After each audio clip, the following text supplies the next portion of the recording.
تو میں آپ کو یہ بتاتا چلوں کہ یہ ستارہ 1971 سے 1978 کے درمیان ظاہر ہو چکا ہے۔ بسم اللہ الرحمن الرحیم،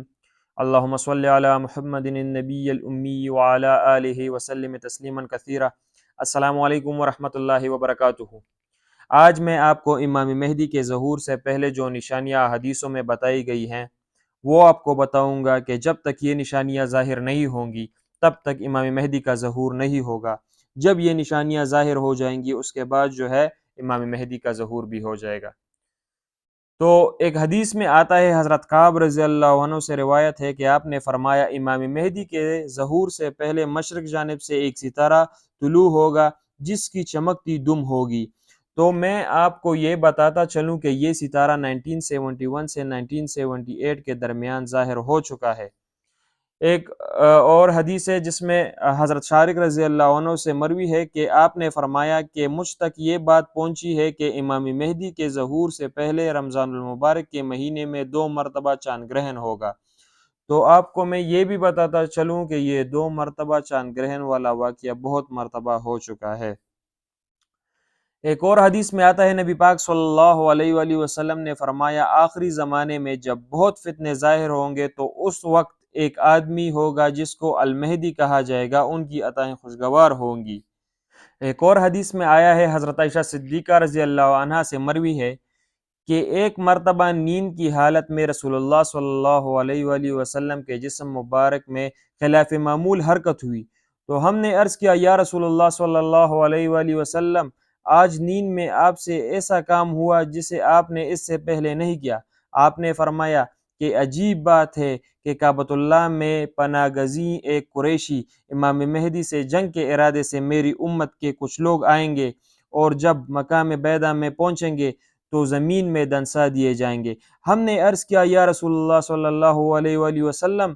ان میں تو بہت سے راگیر بھی ہو سکتے ہیں جو اتفاقیہ راستے میں ان کے ساتھ ہو گئے ہوں گے یا جبری شامل کیے گئے ہوں گے۔ آپ نے فرمایا ہاں، ان میں سے کچھ بے ارادہ جو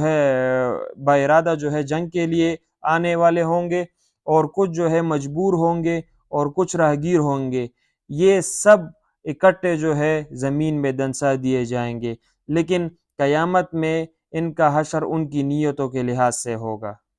ایک اور حدیث میں آتا ہے، حضرت عبداللہ ابن قبطیہ رضی اللہ عنہ سے روایت ہے کہ انہوں نے فرمایا کہ میں اور حضرت حسن ابن علی رضی اللہ عنہ ام المؤمنین ام سلمہ رضی اللہ عنہ کے پاس تشریف لے گئے، تو حضرت حسن رضی اللہ عنہ نے فرمایا آپ مجھے دنس جانے والے لشکر کا حال بیان کیجئے۔ تو ام المؤمنین ام سلمہ رضی اللہ عنہ نے فرمایا کہ میں نے رسول اللہ صلی اللہ علیہ وآلہ وسلم کو یہ فرماتے ہوئے سنا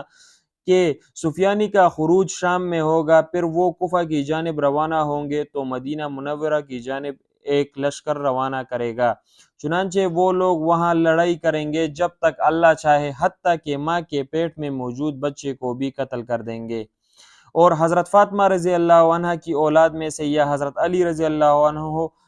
کی اولاد میں سے ایک پناہ لینے والا حرم شریف میں پناہ لے گا، لہٰذا اس کو پکڑنے کے لیے وہ لشکر اس کی طرف نکلیں گے، تو جب یہ لوگ مقام بیدہ میں پہنچیں گے تو ان سب کو زمین میں دنسا دیا جائے گا سوائے ایک شخص کے جو لوگوں کو ڈرائے گا۔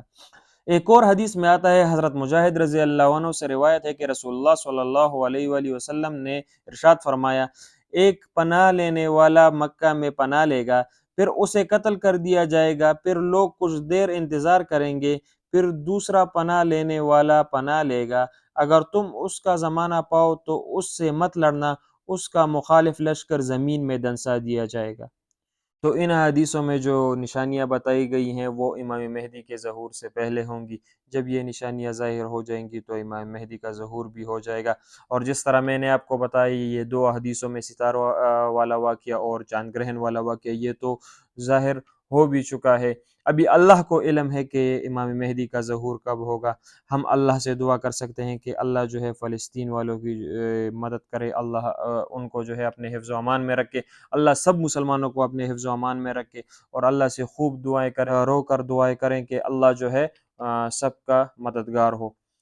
جزاک اللہ۔ السلام علیکم ورحمۃ اللہ وبرکاتہ۔